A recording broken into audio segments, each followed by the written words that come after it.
Welcome back to another episode of Gut Talk, or if you're new here, hi, my name is Jenna, and I host this podcast with my older sister, Jill, where we talk about all things health and wellness.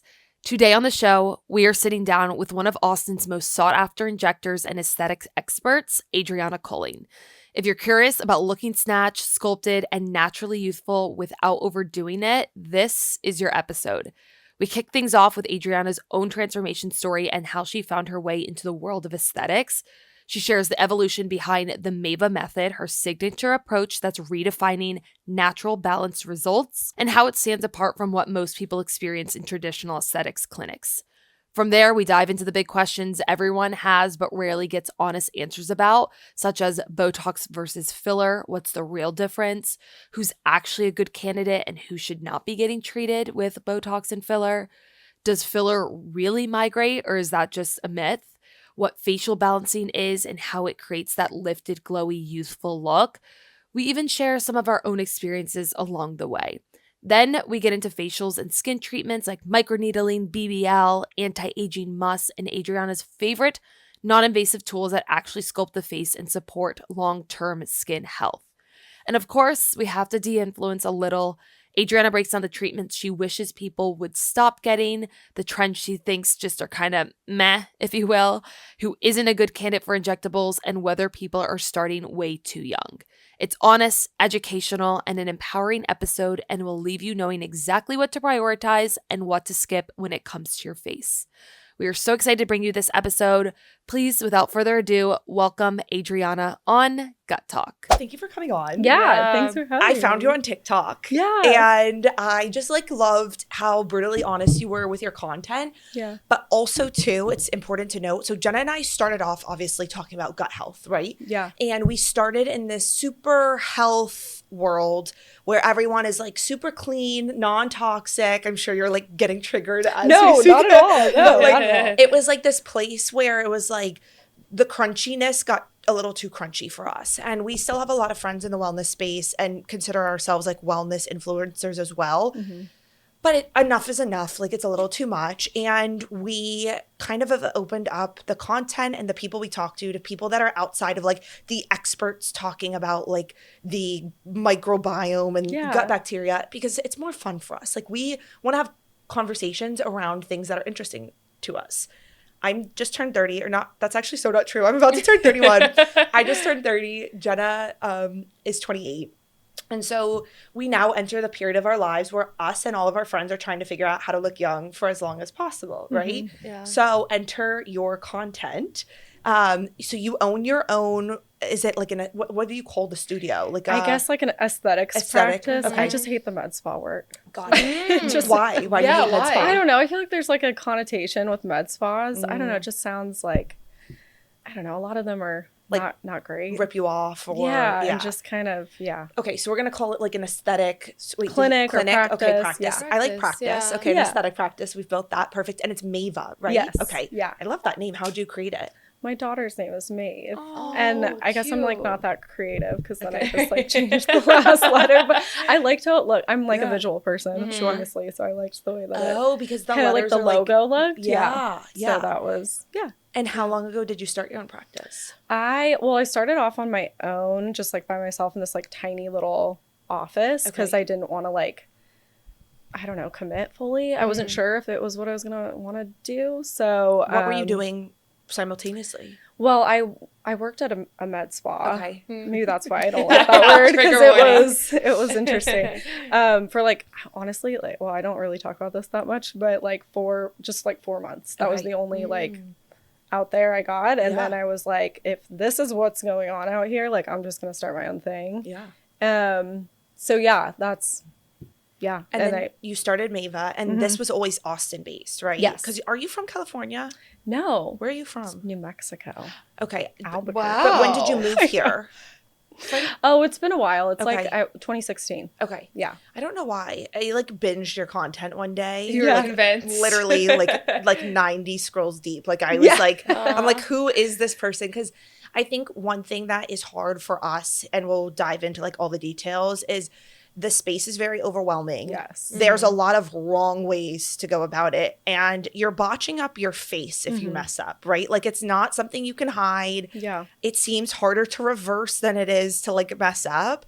And there's some like scary stories out there. And so Jenna and I have always been wildly uneducated in everything like aesthetic enhancements, I guess you could say, or like like we can barely do our own makeup, let alone anything else. And so it just felt like a little too scary to enter in, hence you being here. Yeah. So I guess first thing is like a lot of your videos, you kind of talked about your own story and your own journey. But if you could explain maybe like the like mission of Maeva, like how are you different, because you can be the same and still be successful, but like what's your goal? So it kind of, I couldn't find what I was like looking for, and I actually was kind of interested in getting into aesthetics. I'm a nurse, so I worked in ICU before that, and then I was gonna go to med school because I wanted to be a surgeon, so I was in the process of applying to med school. And then anyway, I had my daughter, and I was like, wait a second, I don't know if this is what I want to commit to. And I got into, someone suggested looking into aesthetics. And at first I was like, I don't want to do Botox for a living. Like, that's not my thing. And then I looked into it and I was like, oh my gosh, this is really cool. Like, there's so much innovation. There's like art, you know, it's very, I don't know, it just can be whatever you want it to be. And so I started going to all these consultations in Austin, and I started getting treatments because I was like, let me see if I like this. And I got like botched and I like the worst, like I should share photos of it. It's so bad. Like the worst Botox. Like I could not smile. I could not move my face. It was like right around Christmas. My husband was like, what the fuck did you do? Like it was so bad. And anyway, so he wasn't loving. He wasn't like, oh, it'll be fine. Like, I don't know if this is like what you were going for. It was so bad. And then I went to I tried to find like good people, and I'm not trying to like, you know, put anyone down, but I just would go to consultations, and I was like excited for them to like tell me what I needed, and like nobody did. It was just like really quick and just kind of like, it felt like they were just telling me like, what do you want? Like, I don't, you know, even when it was like a consultation. And then I had all these bad experiences too, and I was seeing all these people online that were getting really good results, and I was like, I know there's a way to do this, like, and I told my husband, I'm like, I just want to go and find those people and train with them. So he was like, oh, fortunately he like backed me, and he was like, do it. So I went and traveled to like all these different injectors that I kind of looked up to, and I thought they were getting really good results. And then I at the same time like got this job at this terrible med spa. And and then it just kind of, I was like, I saw like what was out there and what is possible, but there was like no one doing it, like putting it all together. And I was like, I want to make something that is what I'm looking for. And then it turned out a lot of other people were looking for that too. And So you were looking for a place where someone could come in and you could almost be prescriptive, like, hey, this is what I'm seeing. Yeah, sort of, because it is like, there is an art to it. So there was like a time where I was like, I don't know if I can, like, can you train other people to like do this? Like, but I'm very like, I'm like artistic, but I'm also like analytical. And so I spent a lot of time trying to figure out like, what is it that I'm doing that's like getting traction and getting good results? Like, why do people want to come see me? And like, why do I get these really good results? And I kind of wanted to build this like framework where I could teach other people how to do that. And because it wasn't just the results, I felt like it was also communication skills. Like, you could be a really talented doctor, for example, but if you can't communicate to the patient, they may just like forget about it, you know? So it's like a combination of like, how do you get really good results?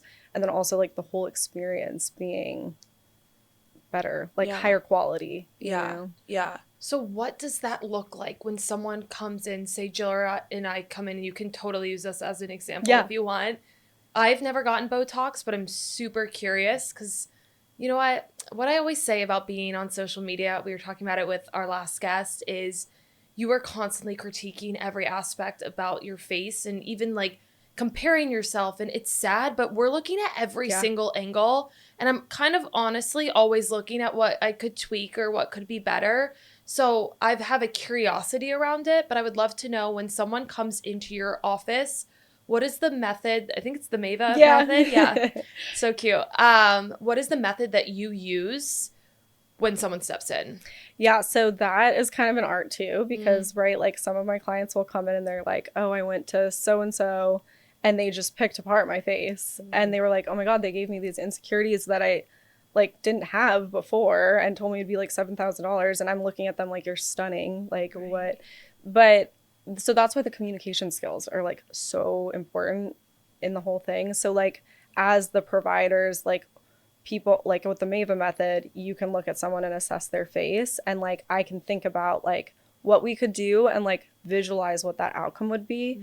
But I'm not gonna just tell you all of that. Like I want to get to know you first. I want to understand what you see when you look in the mirror, and like it's a conversation. So that's kind of like a structured approach to having that dialogue with someone, and then using that like ability to assess them and know how those treatments will look.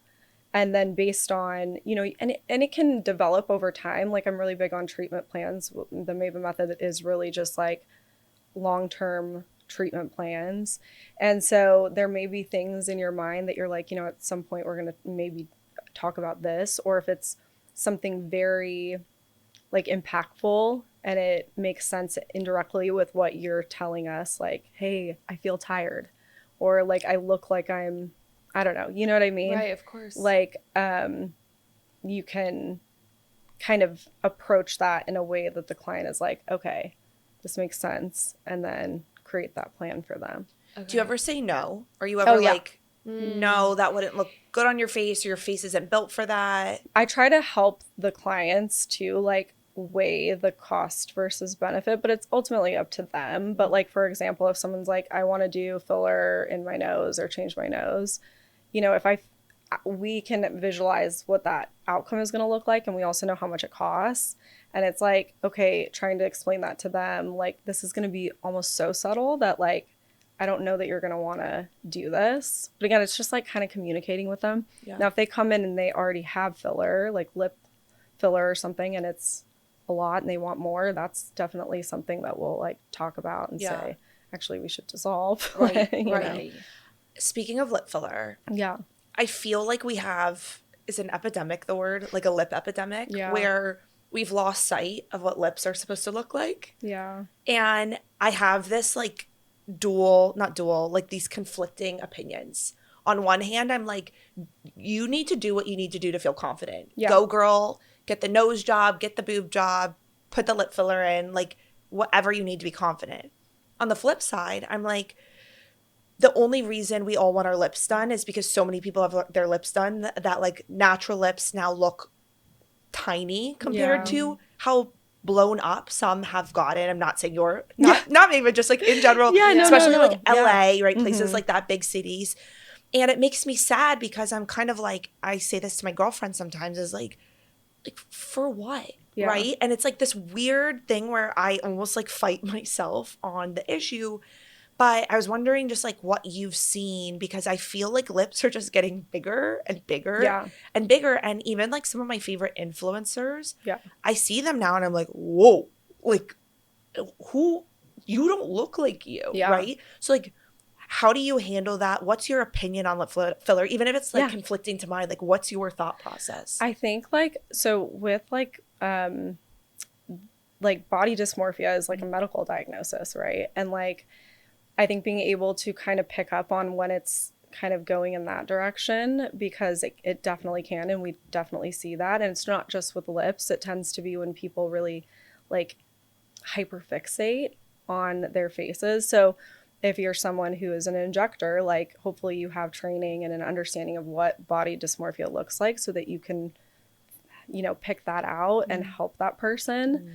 Obviously that's not always happening, because you see people where you're like, how did we get here, you know? Totally. And I think like with lips too, I always tell people it's like the hardest area to inject like technique wise, and it's also the most frequently injected, because like everyone gets their lips done, and that is like not a great combination in our world, because it's like a lot of people kind of just go too far. And I think they forget, that's another thing, they forget what they look like. Like every time someone comes in, we have like big computers in the room and we compare their photos. Like, okay, how did it heal? How did it settle? Do we like it? Do we need to add more? Do we need to do, what do we need to do? And a lot of times people are like, yeah, I think it went away. And then they look and they're like, oh, that's where I started, you know? And it's like, of course it's subtle, but like, that's important. Like you do kind of forget. And women, like, unfortunately, we do tend to like look at our looks, right? And like, sometimes I think people, like, every time they get something done, that's like their new baseline. So then they're like, oh no, what about this? And like, oh, I hate this. And then they come back and, you know, so there is a way to kind of like pick up on when it's going too far and when it's like, yeah, it's like, feel good about yourself. Like, do those things. Like, we all want to feel more confident. So it's like a fine line. Since it's the hardest area to fill or inject, how does someone try to find a good injector? Like, are there some things to look for in other people's photos? Like, can you see their Instagram and be like, oh, like what do you look for or recommend? I mean, I think that's like the best way to go about it. Like, you can look at people's before and afters. I do think a lot of injectors, one thing that like I do not do a lot of, if like maybe there's a few on our pages, but I don't take pictures directly after because they're swollen. And like some people who are more discerning and want more natural looking lips, they could look at that and be like, oh God, like I don't want that, but they're going to go down a lot more. Or the opposite, they could think, oh, I'm going to get this, you know, huge result after one session. So I think before and afters are probably the most important, but then also like, I really do think like, I know it sounds dumb, but like communication skills are important too, because like at the end of the day, like when I got botched by all these people, like they all you like, were an experiment, dude, it was so bad. Like I wish I could show you pictures. No, like, but, I need to see them. And I went back, this was like before, you know, I opened this and they like tried to gaslight me and they were like, oh, it looks good. You know, everything's fine. And I'm like, it's my fucking face. Right. My husband said, what the fuck? Right. Yeah, well, that one was real bad. Okay. That one was like real bad. But even before that. But like filler, like I had my lips done and I was like, God, I don't like it doesn't look real. Like they don't look real anymore and that's not what I wanted. So what's the mistake that these injectors are making though? Too much? Not the right technique? Yeah, like both, but usually the technique is the biggest part. Because I've done a lot of trainings, like I was saying, and I've taken things over time and kind of created something else. And I don't love all of it, right? Because it looks like it's going outside of the lip border. Yes. That happens a lot. Yeah, so that's migration, right? Yeah, and a lot of people think it's like they think the filler's moving, but it's really just the way that they're injecting it. It's gonna look like so that. Is migration a real thing? It can be. Okay. It definitely can be, but I think by and large, like what you're seeing is just the technique is not ideal for most people. Okay. Or if you want like a more, I guess I should say like a more natural look. Can you explain to us the difference between Botox and filler? Yes. Okay. Yeah. Like let's start with the basics. Let's go back to the basics. I'm I'm sitting here and I'm like, I don't even think I really know. Yeah. So Botox is a neurotoxin or a neuromodulator. You can call it. It comes from botulinum toxin. Yeah. I'm like, I knew that's I couldn't help you, but I knew what you were like. That one. The toxin. I couldn't have helped you. Yeah. But so it like essentially paralyzes the muscle. It does some other things, but like it with skin, but it paralyzes the muscle. So like if you have expression lines like 11s or, you know, crow's feet or that kind of thing, it relaxes that muscle so that it can't contract and create those lines. It does other things too, like masseters, you know, you can basically either weaken or make a muscle smaller or like paralyze the muscle for different effects. And then filler is usually a hyaluronic acid based like gel that you kind of think of as like an implant, like you're injecting it into a certain area of the face to volumize the face. Most of the time that can be used a little bit differently depending too. Okay. But yeah. So Does that make sense? Yeah, So like you're that not makes putting sense. filler in your forehead, Right. because you don't want your You forehead can. to like. Oh, you can. I don't recommend don't do that. Like it's a higher risk area. There are risks, like they're really rare, but there are risks. But yeah, you can. Like some people, like girls have like they complain about kind of looking caveman. Yeah. So you can put Okay. But not for wrinkle lines. prevention. Yeah. Okay. Yeah. And then another question I have is like when you're using Botox, like there's different brands, right? Yeah. Because I'm pretty sure there's a new one out in the market, right? Yeah. Yes. I was listening to Dr. Terry DeBro.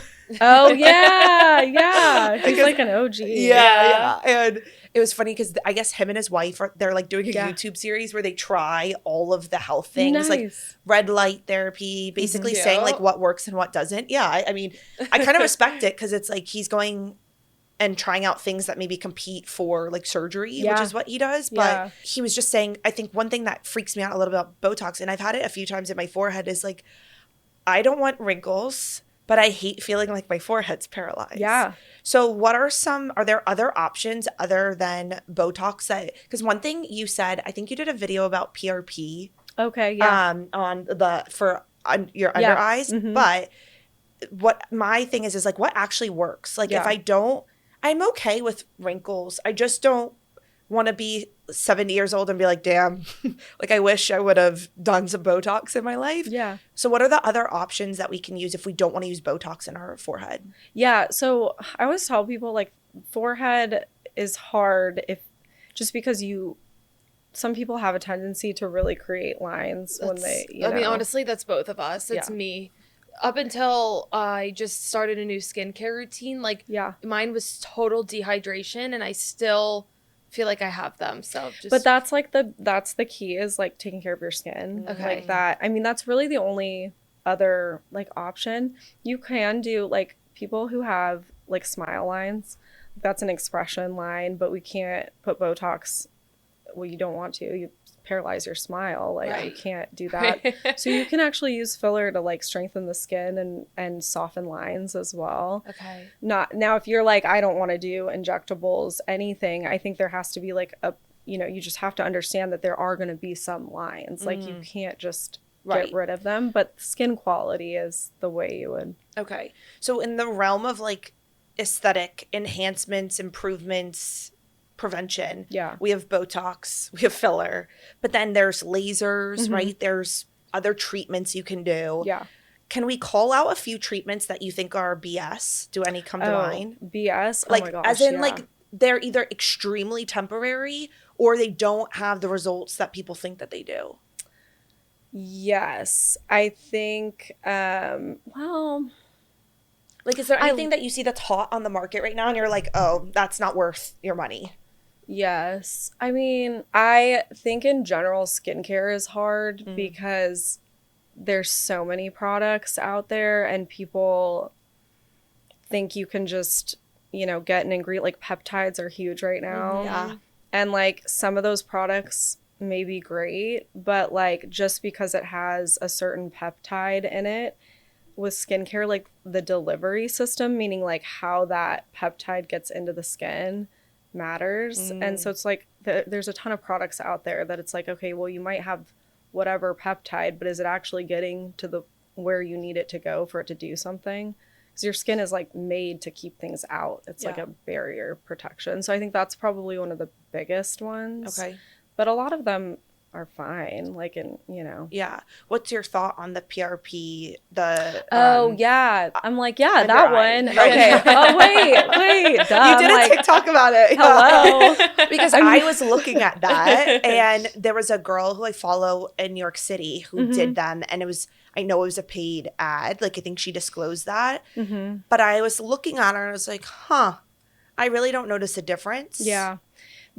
Okay, so this is where I was like, because there's not a lot of like absolutes. So like PRP and PRF, like if you do them a ton, you'll see good results. Okay. But like most people are not going to spend $600, $800 a month for months and months and months and months. Right. And that's really, for most people, what it takes to have a noticeable improvement with those treatments. And so I think that's like the caveat. It's like, yes, some of these things work, but are you actually going to like do them enough times to get to that point, you know? And some things like, you know, it could be preventative in nature, like microneedling by itself is preventative in nature, and you could throw PRP in it and that's fine, but it's typically so much more expensive, and there are other things out there that are going to have a bigger impact for the same, if not like less money, you know?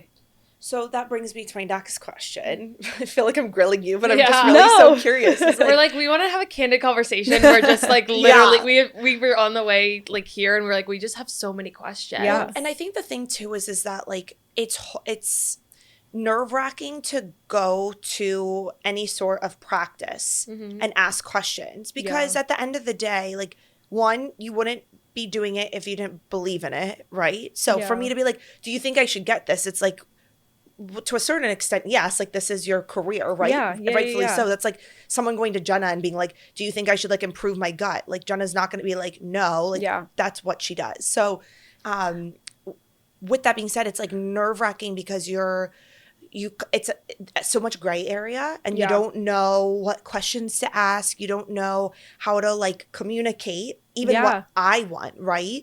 Like I want smoother skin. I want a clear face. Like I guess that means like less wrinkles, but I also don't want people to look at me and be like, oh, she's like, if my dad can notice, I think that's a bad thing. Yeah, everyone always says that. No one ever Really? But sometimes that is like my favorite thing when clients are like, oh, I don't want my parents to notice, and then they come back and they're like, oh, they were just like, did you do something with your skin? Like, what skincare are you using? And that's like my favorite thing, because it's like, okay, they noticed they look better, but they weren't like, you look so get different. Filler, you know, stuff like that. The goal is to have skin differences that your dad doesn't notice. That's so true. Yeah. So, okay, so if Jill and I were to walk into your clinic, which we might, what would you say to us? Because I have this thing, I want to talk about the negatives of Botox because I'm curious to hear your response, but what would you think as two of us who really don't, I mean, I have nothing. Jill's got it done once or twice, so Jill knows what it's like. I've had one lip flip. Yeah. And honestly, I think I liked that better than the Botox because I liked the results. But then again, it goes away. So then you just have to keep lip flipping. It's like, all right. You just have to keep flipping. I'm just going to become more comfortable with like my natural smile. We're just going to work it that way. But I have had Botox a few times. But like, okay, I'm on a big skin journey. This is like, if you follow us on social media, people listening, they would know I had really terrible skin for a little while. When you say terrible, it's texture. Texture. Yeah. Like I wasn't like crazy cystic acne, but I got a little bit there at a point. Anyway, now I'm like obsessed with having this like perfect skin because I've hyperfixated over it. But I also want to look good and present myself. And I mean, I'm 28. I want to look hot, right? Yeah. What would you say to me? I'll be selfish and we can talk about me as to like what you would do. I'm open to getting Botox, but I'm like, are there treatments? Are there things that you could do to me to like help me enhance without getting like without my dad knowing that I got it done? First of all, I think your skin looks great. Thank you. So and I have like a lot of clients who are like 28, 30, like all the time come in and say like that, you know, just like, what do you think?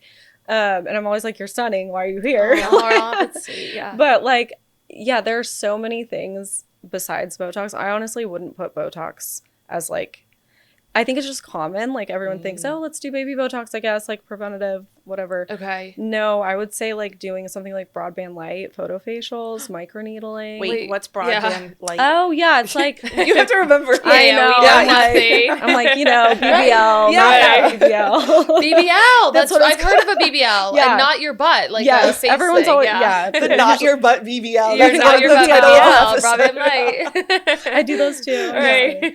No, it's, it's like it's broadband light. So it like uses wavelengths of light and energy to like, and it drives that energy into your skin, and it can do different things. So it can treat like pigment, get rid of like sun damage, redness, but it also has like a preventative effect. It actually affects your skin cells, and it makes them behave as if they were younger. So that is something, especially for you guys. I mean, like energy and light, that's natural. Yeah. Like, hell yeah. you know, and it's like one of my favorite and like top recommended treatments, like you have to go to the right place though. I know I like always say this, No, but it's like helpful. a BBL and like a Morpheus 8 or whatever you hear at one place is going to be entirely different at the next. Like it's always going to be different. So you're not necessarily, you can't just Google like BBL. That's why I started this brand, because I wanted to be like, okay, we know we're going to get what we're looking for. We're going to get results and they're going to know what they're doing. But like, yeah, BBL microneedling is probably, honestly, I would tell you, I don't see a reason for you to get Botox. Okay. Like even if you told me like, I want to get Botox today, and I'd be like, well, why? And then if you told me like preventative or whatever, I'd probably say I would honestly start here. Okay. If you're noticing expression lines and that really bothers you and you're like, I don't want these lines anymore, then yeah, we could talk about Botox. But okay, let's talk hydration, the real kind. You guys know we're all about supporting the body in simple foundational ways, and electrolytes are one of those things that most people overlook. If you're eating mostly whole foods and skipping processed stuff, you're probably not getting enough sodium, and that can mean headaches, fatigue, muscle cramps, or that midday brain fog. That's where Element comes in. It's a clean electrolyte mix with everything you need and nothing you don't. No sugar, no food dyes, no weird ingredients. Each packet gives you a science-backed dose of sodium, potassium, and magnesium so you actually feel hydrated. Personally, we love the new lemonade salt flavor. You guys, they also have these fizzy drinks too that you have to try. They're so good. And it started as a seasonal drop, but it's officially here to stay. And it seriously tastes like a summer drink mix. We'll mix it in our water to drink during workouts or sauna sessions, and we can instantly tell a difference in energy and recovery. Right now, you can get a free Element sample pack with any order at drinkelementtea.com/guttalkgirls.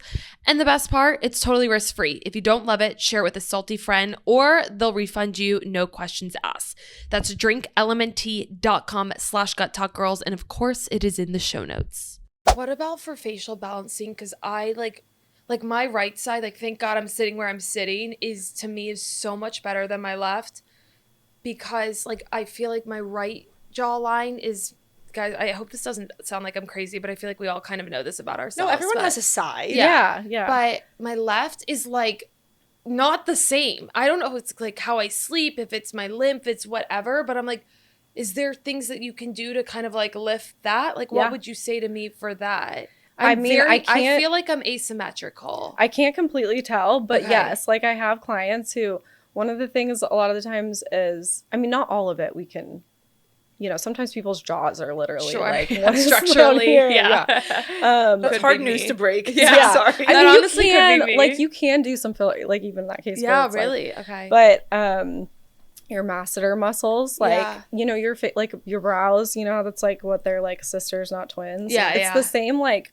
across the board. So like a lot of times the masseter muscle will be like, the bulk of it will be in a different location or stronger on one side. Oh, interesting. That can really weigh the face down, because if you have more, you know, volume down here on this side, so we'd look at that. And then also like volume in the mid face. It can vary from person to person. So we might say, okay, like we're going to do a little bit of filler, but only on this side, you know, and maybe treat masseters, but more on this side, or change the injection points depending on what we find. But that we do that all the time. Okay. Yeah. You might be seeing a new client. I'm patient. So I mentioned the kind of downsides of Botox, or like the negatives, like Jill said at the beginning of our episode, where we have at a point been in this like, not community, but like related to the more crunchy group who have a lot of negative things to say about Botox. I think a lot of times people want everyone to like gracefully age and not do anything. That's an opinion. I want to know about Botox, because I think the biggest thing that people say is, well, it has the word toxin in it. Toxin. It is a toxin. But can that negatively impact our bodies and our health? What is this maybe science behind Botox that either ease our mind or tell us the truth, or whatever the truth really is? I mean, so if you like in medicine, and I think this is where people get a little, they get kind of sometimes people get mad at me when I talk about Say this. it. Go ahead. I'm like, oh my God, I know that there's 3,000 people that maybe experienced some side effect. Got it. But when you look at that as a statistic, as a percentage of the amount of people who are treated on a daily basis, that is nothing. So like whenever we're looking at drugs, side effects, you know, anything like that, it's always going to be a percentage, right? Like it's a statistic. So that you can evaluate, like if you're a provider or if you're a patient, like how risky is this? And the fact is, like, Botox is not that risky. Like, it's done all the time. I don't remember the exact number, but it's insane, the amount of Botox that is done per day in the United States alone. And so when you look at like the amount of people that experience these crazy negative effects, systemic effects from it, it's a very, very, very small percentage. So most people, like when they're weighing their decision, they're like, okay, well, I have a 0.0, this isn't the exact number, I don't know what it is, but like 0.0001% chance that something's going to happen. They're like, give me the Botox, you know? So like, yeah. Well, also, and okay, that's super interesting. The other thing is, does it, I don't know if I'm saying the right words, but like, it's like, does it cross the blood-brain barrier? No, yeah, I know exactly. Okay. So yeah, so it's also used in medicine for other like medical treatments. Like you can inject it into your bladder for like dystonia stuff. In cosmetics, we are using such a low dose most of the time in comparison to. So most of the time, those crazy side effects are with super high doses and with medicine that, so when the way to think about it is like it's injected locally, like in this little area, your forehead. That's a local effect, right? And that's typically what we're going to see. A systemic effect is when a drug goes into your bloodstream and has effects systemically. And so like we're doing such small doses, the chances that drug is going to then get into the blood and cause these crazy systemic effects would still be rare, but it would be slightly less rare if you're doing huge doses throughout the body, right? So yeah, it's really now, but there's also in science and medicine, there's always outliers. So there are always, like, I'm not saying filler doesn't migrate. I'm not saying that it doesn't, you know, these things don't happen or people are lying or crazy or anything like that. I'm just saying, like, for the general public, like, it's just not that common. Yeah. Like I've seen 2 people on social media who are like influencers come out saying they got like Botox poisoning. But then I think about how many influencers are out there getting Botox and like that 2 to that number is probably like a similar statistic to like, it could be. You very rarely hear about it. Yeah. And I heard someone else who was being interviewed on a different podcast. They were like, you're more likely. And then they said all these statistics. Oh like, my you're God, more like likely die to in like, a car accident. yes, exactly. Like all these things. Like you don't want to know. Yeah. And I'm like, you know what? I don't feel better. Yeah. I'm now just worried about more things. I know. Well, is Botox poisoning even that's a thing? I mean, if you did too much of it, or I mean, you could affect muscles adjacent to like where, you know, where you're trying to inject, because it paralyzes muscles. So like things could potentially like go wrong for sure. Right. And then, you can get toxicity from, but not through. I think Ariel Laurie talks about it. Yeah. 'Cause she does really? face taping. Yes. Have you ever tried face taping? No, I just do Botox. Yeah. You're like, that kind of is off brand for me. Because I've thought about it. It's uncomfortable. Her dedication to Yes. face taping is impressive. I just don't think that that's really. Well, didn't she go on this whole journey of like not trying to inject anything in her skin Because she had the poisoning. Yeah. Okay. It was some sort of like bad reaction. She's one of the 2 people that I've ever seen really speak on it. Yeah. But it is a little bit of like, I wouldn't say fear-mongering because it's her experience and it happened, but I think kind of just talking about like the actual realistic side effects. It's like we all make informed decisions every day. Like one thing that like I always love to say is like majority of women on birth control and like it increases your chances of a lot of stuff. And like you pop that pill every day because for you the benefits outweigh like the consequences. Exactly. And so it's like it's just a decision like everything else. Yeah. But I don't know. I see the face taping. Well, do you have a red light mask? Do you use one of the like local masks? Yes, I do, but I also have a little bit of melasma, so like sometimes it can make my pigment worse. Oh, so I have to be okay. careful with that. but Like your skin is literally perfect. It's glass. Thank you. Yeah, I was Jenna's admiring like, it. how do I look like I think you? yours looks perfect. Well, yeah, you're far I think away you from guys me. both. You're like 10 feet away. Yeah. That's all I need for. Jenna's like, wait till I get in the chair. Right. No, I think it's like it's such an important conversation to have because I'm so big on like finding the line between like embracing what you look like and also like doing what you need to do to like our cousin. She had like a nose job in high school because she had like a pretty big like bump, right? And she's been far more confident ever since. Love that. Like Totally. incredible. Like we've had a lot of friends that have done like boob jobs and it's like great. Like go for it. Yeah. So I don't know. I think what makes me sad though is just seeing some of those girls where I'm like, you look nothing like you looked like before and not in a good way. Yeah, like, I know. I've actually seen some transformations where I'm like, have you ever seen, I think you might have done the trend, but there was a trend for a while that was like, I would never do like something, and then it's like just kidding. Yeah, do you know like, what I'm talking about? It's like it ruins my face. do that. Like worst thing I ever like did. that's It's like what went viral. Yeah, for I think I you. did. Yeah. It was funny. and you were like, "Yep, no, this is me. Proud to be where I'm at." Yeah. I think too, what you've shown and what you explain is like how much doing these treatments can also bring so much like confidence to people. And so I think it's kind of like what I'm hearing, the balance of getting the right injector combined with like, you know, doing what's best for you and your skin type and where you're at. I also know we have a lot of 40-year-olds that listen to this podcast. How old are you, may I ask? 34. I'm like, Okay. how old am I? Right. I stopped counting at 30. And like 40-year-olds, and it's like, is that something that people should start at 40? Like what age? You say at 28, maybe I should get like a BBL or like a skin treatment. But what age do you think it's actually helpful to start getting more of that quote unquote preventative Botox? Like Botox or Sculptra. Yeah. Maybe like, I guess like on average, probably in your 30s. Okay.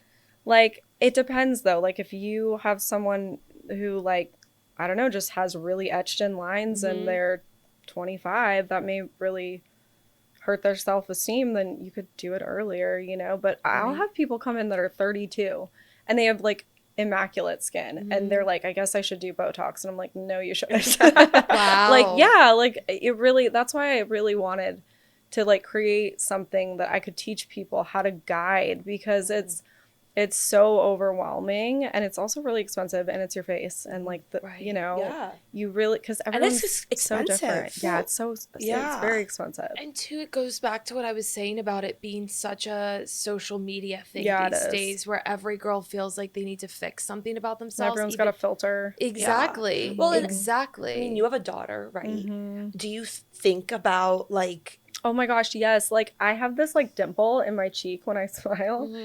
And I have a daughter and a son. They're 5 and 6. And I spent so much time trying to figure out how I could like fill that dimple. I was like, I hate it. I want it to be smooth, like when I smile. And both my kids have the exact same dimple on the same side. And I'm like, fuck that. I love this dimple, you know?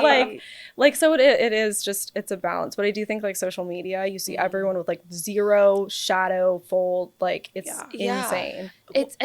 It's all the influencers. I know. It's all the girls. And then I'll like go home to where we're from in Virginia. Like none of my friends have it, or like maybe one or two.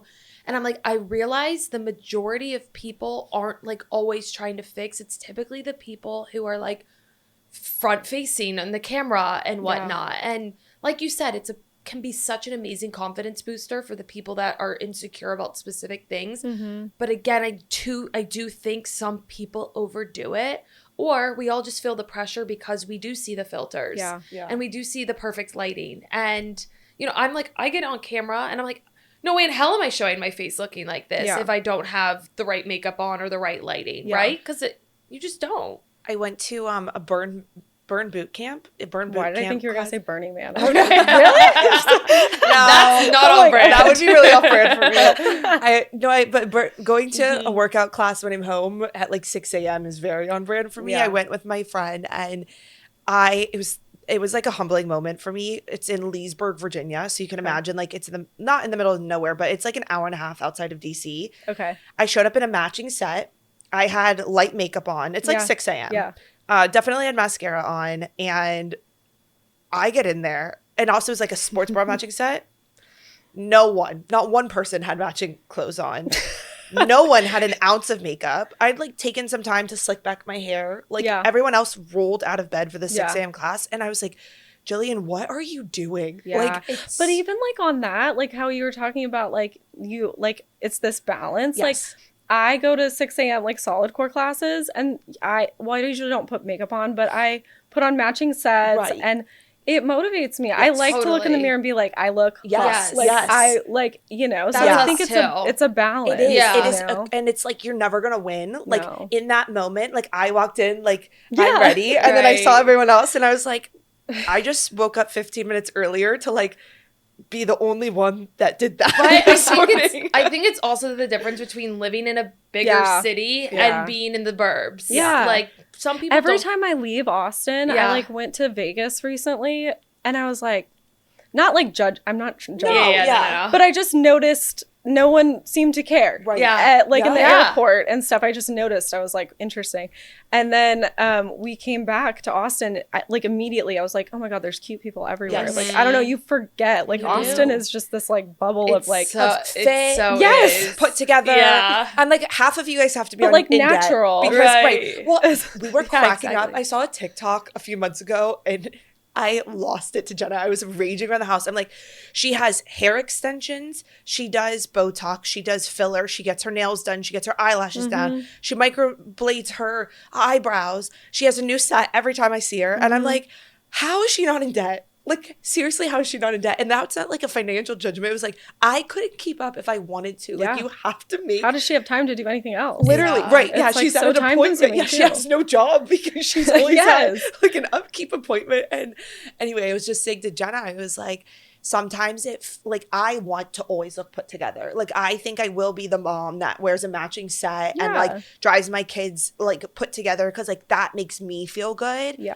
But we're constantly trying to toe the line of like, how do we stay authentic to ourselves, but also like feel good about ourselves. And I feel like finding the right provider to help you with making decisions that make sense for you sounds like maybe the biggest key. Because Jenna and I could walk into the wrong med spa and end up and show up and I'm like, no. Right. Well, and that's where like the communication skills and like being able to visualize what it's going to look like, because then the idea is you can say, okay, so we could do this. This is kind of what that would look like. This would be the maintenance, this, you know, and then you can decide like, okay, that sounds good. Or like ask questions. Like, you know what I mean? Like a lot of people don't, they're just like, yeah, let's do your lips. Or you should do cheek filler because it's going to lift. Or like, you know, and it's just like, well, what? Like, yeah. I actually, when I was getting my lip flip. Yeah. I asked her, I said, like, because so when I smile or when I laugh like really hard, my lip flips under. And I said this on our last podcast episode, but I feel like I'm deja vu. That happens a lot with us. She basically told me that like my mom is the one that like smiles that way, and that like, why don't I just like embrace smiling like that? And I loved that. And then I was like, because I was saying like a lip flip lasts 2 months and then it's gone. Yeah. I was like, well, what about filler? And she was like, you're not a candidate for filler. Yeah. Like your lips will look like heavy and saggy. It's like, you could do it. We could do it. She's like, wait a minute. Like, heavy and saggy. Okay. And like, and Jill like ran out of there crying. Like I left the appointment and like I appreciated the fact that she wasn't just gonna like shoot me up with stuff. But simultaneously, I was kind of like, I don't know that I left feeling better. Like, I think I felt leaving a little worse. I definitely embrace my smile now more, but I was like, dang, like saggy. I'm just saying, if you ever want to do it, we could do it. It won't look I don't saggy. wanna- I was like, oh my God. No, But I it mean, is good to like. it's like one of those things too where my biggest concern is I used to do my lashes in college. Oh yeah. And when I finally just like, I'm too broke to be doing this, and I got them off, I had to relearn how to like myself looking like me. And I think that's been what's scariest, is not that it's going to get botched but that I have an addictive personality, and I would need you to show the original photo and be like, this is what you started with, because I would get used to it and then be like, oh, we do that more all the and time. more. Dude, Really? It's really, really common. Really? Like truly. Yeah. Yeah. And like, yeah, that's what happens, Right. you know? Yeah. And you just have to have that ability to say like, you know, you're going to start not looking like yourself if we continue, you know? Which our dad would lose his mind. Yeah, he would. Like he doesn't notice when you get a haircut. So like he's not like really paying attention. But if we walk in and like looked bad, would be, I think he would be like, you're moving home. It's like, I'm 30. Right, Doesn't we matter. need to Like, humble you. Yeah. He's like, we're bringing you back. Wait, so what are the main treatments, like the ones that you do most with people? Honestly, like I do a lot of lip fillers. Yeah. Do you? I love doing lip fillers. Okay, interesting. Why? Because it's well, one, I feel like happy that it's not gonna like I like when it looks natural. Yeah. You know, and I'm like, cool, I get to, most of the people I see like have never had lip fillers, so I love that. And it's just like, it is like technically difficult, so it's like fun, you know, because things can become repetitive sometimes, like injecting like Sculptra, like there's a thought process to it that's not always the same, but like the actual doing it is like not that fun, you know. But like So it's more of like a challenge in a way. To get like good results. Cool. Yeah, but that is probably we do, and like Botox or Dysport and like skin treatments and honestly all of it. Yeah, really. What are the treatments you like love? Not maybe to give, maybe they're boring, but like what are the ones where you're like, wow, just like they do such a good job. Yeah. Honestly, like the microneedling with PDGF, which is a growth factor, that one is insane. Okay. BBL, like I really think skin is so important. Yeah. Like it's so important. Do you sell like skincare products or like give routines? Like, or could you look at someone and be like, you need a retinol? Yes, like for some things, but like skin is an organ and it's always changing, and it's like we try to educate clients on how to like kind of listen to their skin a little bit more so that you can kind of choose from the products you have and like take care of it.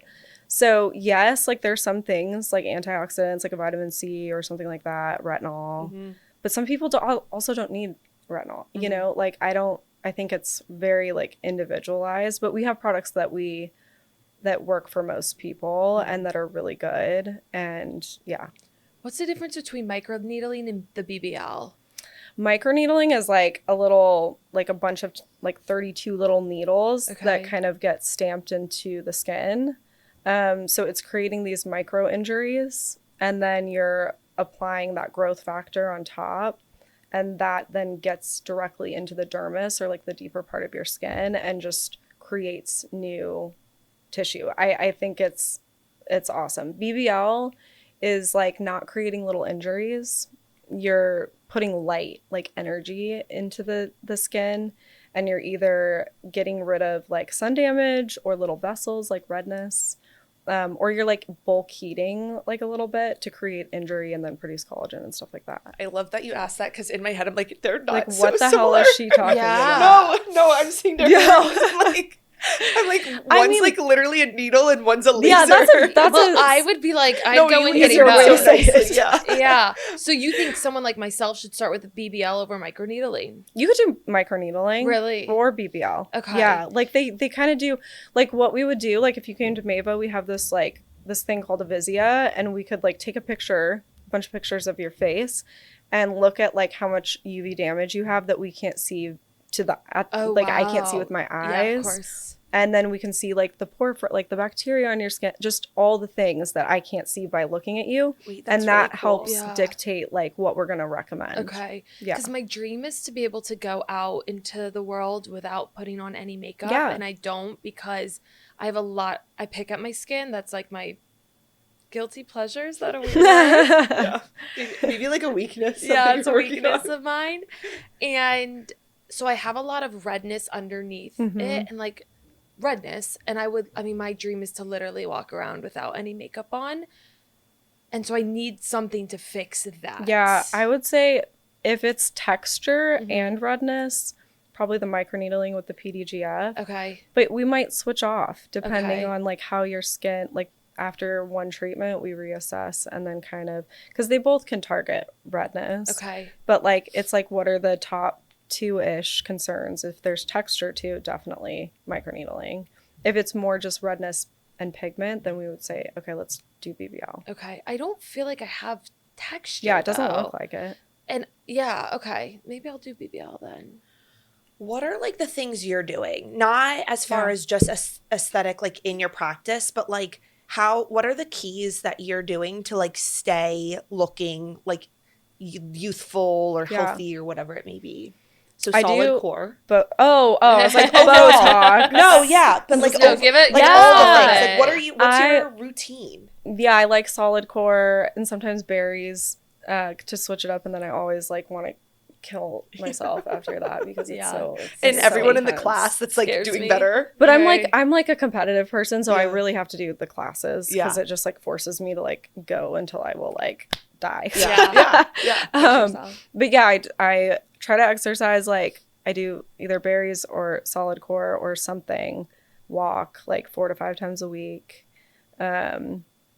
I try to eat pretty healthy, you know, like I don't fixate on it. I used to do like fitness competitions forever ago, which is insane. Really? So I had some like body dysmorphia stuff. Totally. And I think over time I figured out how to like, you know, just keep it kind of flexible, but like generally healthy. I try to be outside like throughout the day, like a few times throughout the day. Obviously do all the treatments I talk about. That's why I like all of those. Yeah, like are you doing BBL and microneedling monthly or? I try to like I shoot for like once every couple of months. Okay. Honestly, though, sometimes I go like, you know, I don't know, 4, 5, 6 months. But yeah, I usually do. I'm pretty regular with like Botox and Dysport, but then I'll do probably 3 to 4 skin treatments a year. Wow. Yeah. During the winter when people's skin typically gets drier, do you have tips for what to do then? Yeah, you really, I mean, it depends. I feel like I say that all the time. Yeah, Everything So- depends. Yeah, We've learned that from podcasts. Yeah. I know. It's like there's no like, yeah, but I mean, taking care of your barrier is so important. I think that's like super important. So, using a skincare that like, you know, maybe if you're someone who tends to be drier or irritated in the weather or like whatever climate you're in the winter, maybe like backing off of some of the actives, the exfoliants, like things that mess with the barrier, and just, you know, a good like Trio is a great product from Skin Better. Oh, cool. You know, and maybe just lay off of some of those other things. Yeah, and then honestly, the microneedling. Yeah, with really? Okay, because I'm it gets your skin to create more hyaluronic acid. Wow. Like naturally, you know what I mean? Like it kind of just makes your skin behave more in a healthier way, so that like carries on through a lot longer. Okay. Yeah. We always somehow bring and loop our mom into this too. She's been mentioned on like every episode. Yeah, literally. Ever. Not on purpose. Yeah. Oh, this one's on purpose. I was just thinking about it. Do you have any ladies in their like 60s that come in, and what do they typically get? Yeah, I think so it if their face has never been depends. touched. Okay, so that's a big genetics. Yeah, there's genetics too, but I will say I see a huge difference between like 40 and up when it's like people who have been taking care of their skin. And I'm not saying like getting Botox necessarily regularly, but at least like most of them have done microneedling or some lasers, you know, things like that, wear sunscreen, like they have a skincare routine. You see a huge difference. And I think starting in the 40s, like I feel like that is where you start to see the difference between people who have at least done something and those who were just like didn't care. Yeah, and it does, like if you're in your 60s and you like baked in the sun, you know, all of she's always done a really good job of like staying out of the sun and like treating her skin well, but she never does any like additional She does. She did the thing where She did the peel. A crazy peel for days. Her skin was peeling. Yeah, that's though for treatments to avoid like skin cancer. Yeah, I was gonna say. I think your question is like what could a woman like our mom in her 60s go and get done just for like, you know, preventative maintenance, I guess you could say. Yeah, or like starting honestly doing like the skin treatments. You just have to like set the expectation, right? Like you're not going to shave 30 hairs off. But you can do Botox. You can, like, it's never like too late to, you know, you just have to explain it's not going to be the same as like a facelift. Right. You know. Yeah. Kris Jenner. Yeah. I know. That's at some point, like, I think you should just look older. Like, I'm like, what are you guys like eating? Like, what? Like, it's like, I don't even know. Yeah, they're like a whole other topic. Yeah. We always end our episodes with like a health hack. And I know you just said so many of your things, but is there anything, it could be skin or not skin related, that you feel is like something you're doing and loving? A health hack?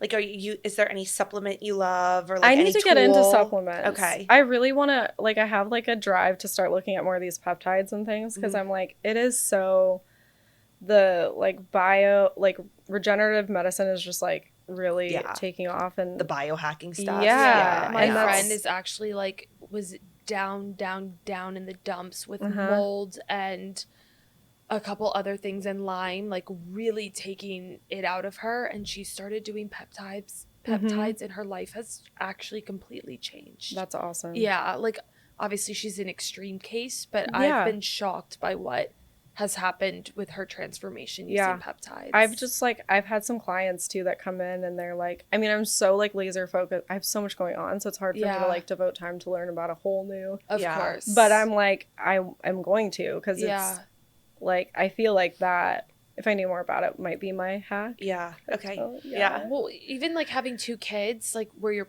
are you getting your beauty sleep? Like, how are you still staying so glowy? Oh my God, I don't know. I'm like crazy. Like I go out still. I love that. Yes, like, you should. Yeah. That's your hack. You're still balance. living. Balance. Yes. Like you're like, it's called tequila. That's like I still do all the things. Like I have a lot of fun. I love that. I hang out with my family. Yeah. I work really hard. Yeah, so I guess balance just in your life. Incredible. Yeah. Perfect. And if people want to find you, like say your socials and then also like a little info on your practice. Okay, yeah. So it's the Austin Injector with like underscore. Okay, we'll put it in. It's the Austin Injector, Adriana Culling, on like Instagram and TikTok, and then Maeva, I think it's We Are Maeva on Instagram, and we're like on Guadalupe and like 40th Street, so like kind of central. Yeah. Oh wow. Perfect. Yeah. Okay. Cool. Yeah, but that would be the best way. Yay. Well, thank you for joining us. Thank you. We learned so much. We now know the difference between filler and Botox. Yes. That was great. Yeah. Thank